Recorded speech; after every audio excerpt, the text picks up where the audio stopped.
this is the recap of the Strade Bianche Donne. The race starts early. The women, I think they have to get up at like 5 in the morning to Yeah. carb up because you got to eat 3 hours before you get to the neutral zone. So the early start for the women here. But the final is the same, 136 Ks long. Again, most of the gravel is done in the first half of the race. And then the final that you're all familiar with Colle Pinzuto, Le Tolfe, they do 2 repetitions of that before the famous finish up the wall in Siena Piazza del Campo. We have Demi Vollering here as the red-hot favourite, supported by a super team, Music, Lebu, Lene, Petersen here with Yara Castelline, Anna van der Breggen here with Vibes, but no Kopecky. So SD Works certainly not the strongest team, and also Pauline Ferrand-Prévot coming down from altitude after a disappointing start in UAE Tour. Could she go up against the big guns here for Visma Lisa Bike? Any other names? I guess UAE Tour's winner, Benji, Elisa Longoborghini, the Italian champ. Exactly. I still had expectations for her as well. Maybe a podium spot. I was looking at Vollering as the big favorite, like you said, but that doesn't mean there's no chance for other people to win, because there are situations that can happen in this race by the fact that, you mentioned it, the second half has less gravel than the first half, which means that you got to be really precise with your actions on the gravel sectors, which also means that other teams that might not have a favorite in their team might try and attack in between the gravel sectors. In doing so, creating groups that an FDG Suez would have to control. And that's the interesting aspect of this race as well. And I feel like that's also what made this race a little bit more interesting than maybe in the last couple of years, where I felt like this year was one of the better versions, but maybe we'll get to reviewing it after we get to the actual race. But let's start off. I started watching this race with roughly, let's say, 50 kilometers to go once we enter that double circuit of Pinzotto Le Tolfe. And those are the two. Then, oh, go ahead. No break. So basically the women, they had their teammates do lead outs into the long gravel sectors. And then all the leaders just rode, based on the photos I saw, they just rode a block. I'm talking Demi, Pauline, Cassia, a block on the gravel, and then it all stayed together. And so really actually nothing from what I saw happened pre-coverage. Yeah, it's basically just the fight for positioning and then trying to be in a safe position relatively on those gravel sectors. And that's the view I had as well. And to me, it looked like Visma Lab and FDG Suez were very active at the front, or let's say very active. I mean, if there was a team at the front controlling a little bit of tempo, it seemingly were those two teams in the race. And once we entered that first Colle Pinzutto with roughly 50 kilometers to go, it was actually not necessarily first attacks that happened, but crashes. We had the likes of Canyon Schramm with a few victims there. We had Nivia Doma crashing for the second time in this race. At this point, she looked a bit not good. So I'm pretty sure she abandoned the race as a follow-up of that crash. She just didn't look good. Hopefully no sustained injuries in that. I think Christina Schweinberger was also on the floor. If I recall, there was Agnieszka, what's her name? Canyon Schramm rider. Skalniak Soika was also out of the race at that point. So Canyon Schramm losing quite a few riders in the process due to crashes here. But there were also attacks at this point. And I do like these attacks in this shape or form, as in Femke Gerritsen, who on paper you'd classify as a versatile domestique rider, I would say. We've seen her in the last 2.5 years from her development through Park Hotel, coming up to SD Works, etc. And to me, it's kind of she's not a puncher, I would say. She's like between rouleur and puncher, to the point that she has to make moves like this, which is rolling attacks on the sector, trying to get away solo, or hoping that there's a group created around her that is not necessarily so much stronger when it comes to punching, that she can try and benefit from that. Or maybe put pressure on FDG Suez. Do you think that was the goal from the team of SD Works? Yeah, I think so. I mean, it didn't work today. And if you get Bredevold in a group of not the second tier favorites, but the third tier favorites, which we've seen, like I'm trying to think of an example. Yeah, Dominika Vladarchik, Eva Van Acht, and that happened. Bredevold will just win. We saw that in Valencia. Like, she will just win. She's not a third tier favorite, even if she's sometimes the third best option on SD Works. And that group formed, and no one actually worked with her.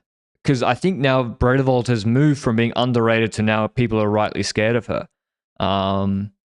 So, yeah, that was just a change I noticed. So that really put SD Works on the back foot. That was their plan. Get get Gerritsen, get Bredevol, get those riders up ahead, hope FDJ go to sleep, put Lynette in the group, and then they win that way. But it didn't work out.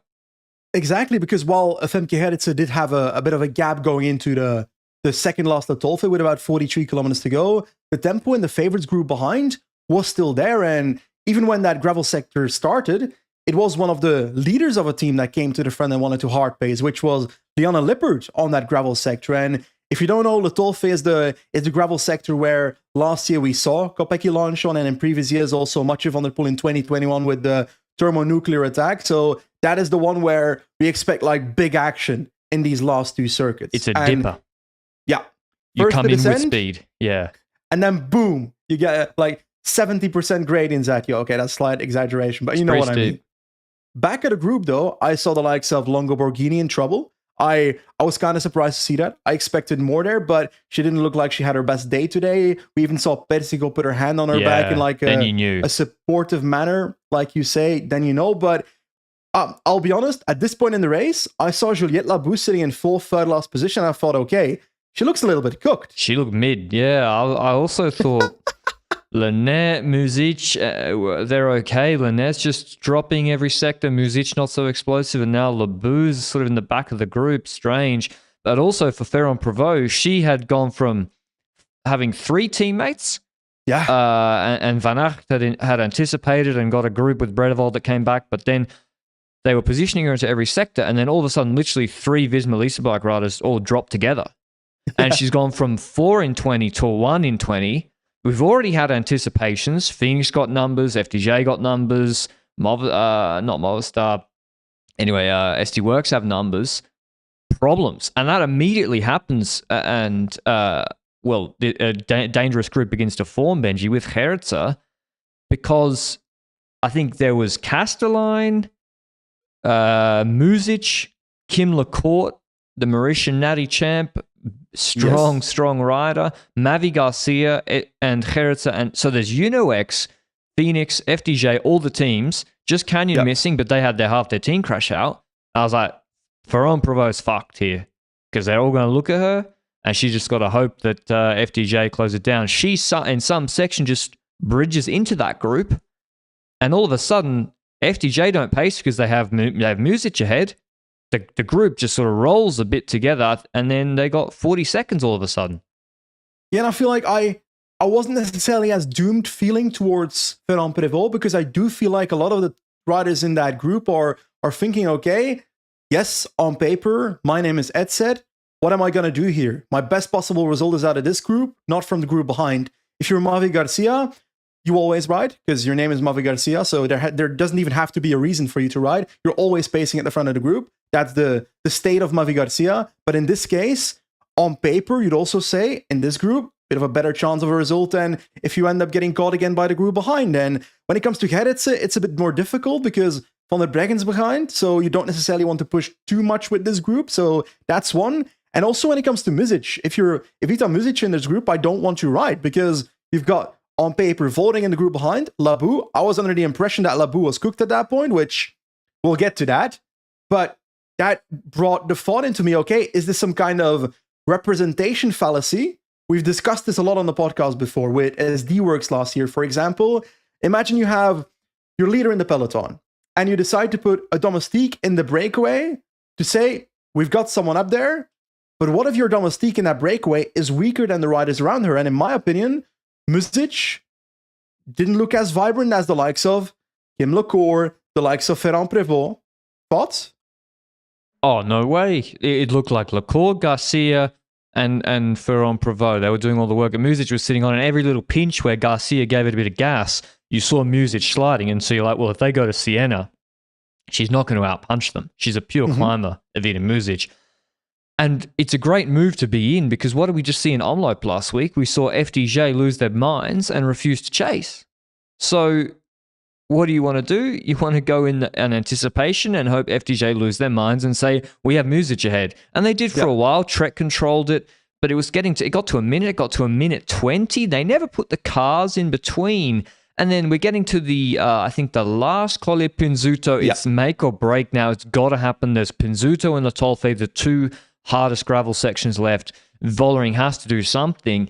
And Garcia's working on Pinzuto, and Ferron Prevot doesn't cooperate. Maybe she couldn't, but basically the group refused to work with Garcia, who accelerated on last Pinzuto. And it was really strange to me because I was like, Labou's doing the lead up behind. It's gone from 120 to 50, and I know Labou was strong. But really, the group ahead stopped working completely. The gap closed too quickly. I agree. And the way I started thinking about it was I was thinking back to Paris-Roubaix of the past. For example, in Paris-Roubaix, there's been a lot of situations in the last 10, 15 years of men's Paris-Roubaix, especially where, okay, a group anticipates, sometimes from the early breakaway to begin with, and that breakaway group, that front group, tries to stay ahead of the favorites group that are also attacking on the same cobble sectors they're on. But in doing so, they have to keep pushing on the cobble sectors as well to make sure that they stay ahead of that favorites group on the gravel or cobble sector in question. Because then once the favorites group gets past that cobble sector you're on, there's a significant chance that said favorites group looks at each other a bit and the gap starts expanding a bit. And that's a theory that happens when it comes to Paris-Roubaix anticipations. I see something similar in Strade Bianche, and I was kind of surprised at how little cooperation I saw in that group with Mavi Garcia doing most of the work at this point. Because at this point, there's 2 gravel sectors left. I expected maybe Ferron Prevot, maybe someone else to kind of smash it on Colli Pinzuto and try and reduce it to 3 riders so that everyone would cooperate in that group. Get rid of the dead weight, Muzic and the others not pulling, create the group with Garcia. You know Garcia is going to give you minimum 50% of the pulls.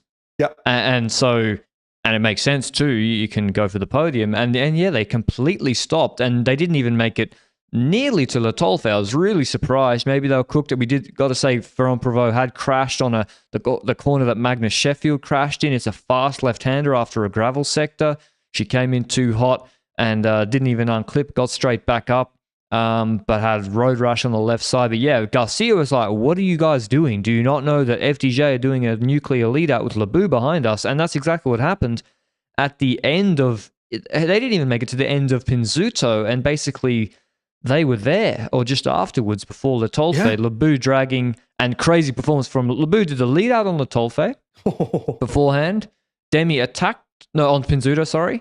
Demi attacked over the top, and then she slotted back into the wheel of Van der Breggen, who was following Demi. Peterson didn't look so fresh.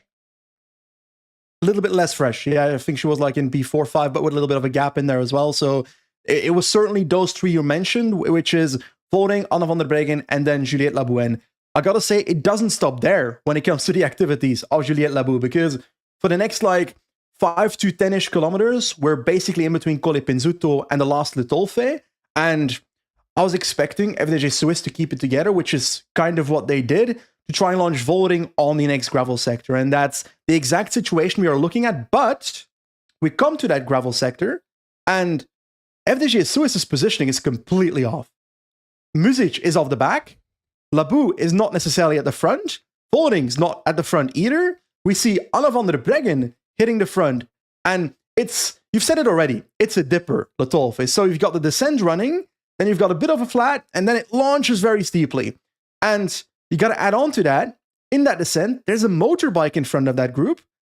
I think Anna van der Breggen definitely benefits from the motorbike here to create the situation she has here, but you also know as a rider that could happen here. So she gets to the front when that gravel sector happens, and she has a little bit of a gap on Kim Lecour, who has a little bit of a gap on the others. And was that a moment of worry, you think, for FDJ Suisse, or was everything under control? The problem was, like Van der Breggen's going nowhere, but the problem was, it meant Demi couldn't go solo. Not only was she not the first one, it was, there was...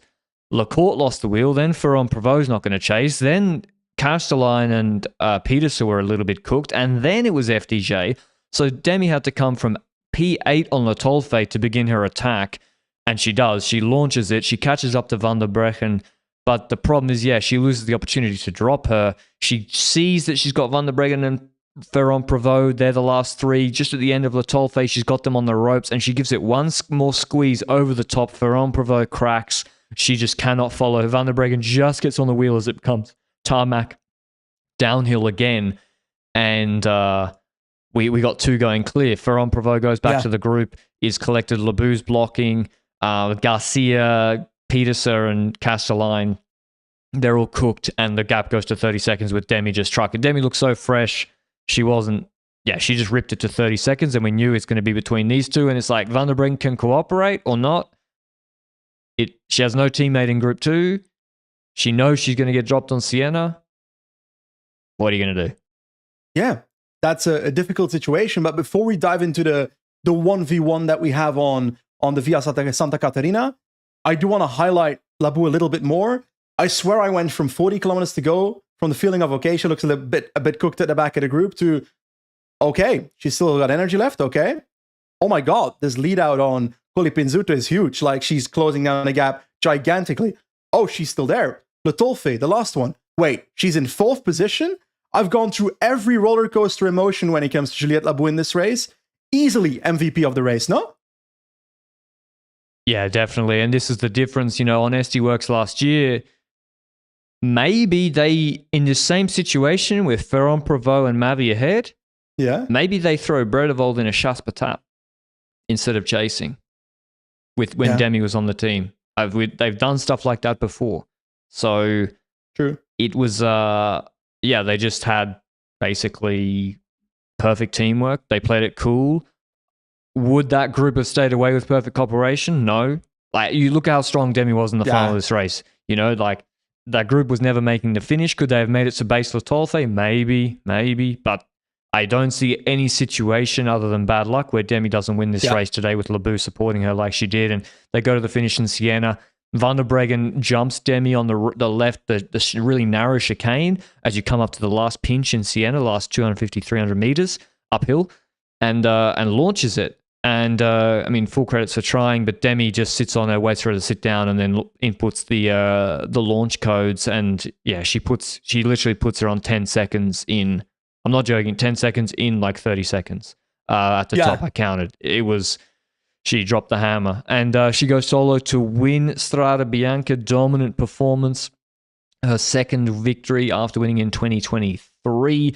And after being the best in Omloop, but not the best team in Omloop, they lock it down today. Perfect performance from her and FDJ Suez. And she wins ahead of Anna van der Breggen in the sprint for 3rd behind. They really gave up that group and just went for the podium, which I guess is fair enough. Ferron Prevot in a big gear just keeps Labou behind her on 142 back and takes the podium. Her first podium for Visma and returns to the road.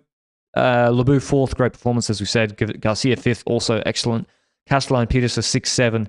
Fisher Black 8th. Noemi Rouge bring that form from Australia 9. And Schmulders, actually, who also was good in Australia. Ooh. She was 2nd, so 1 and 2 in GC from TDU and 9 and 10 here.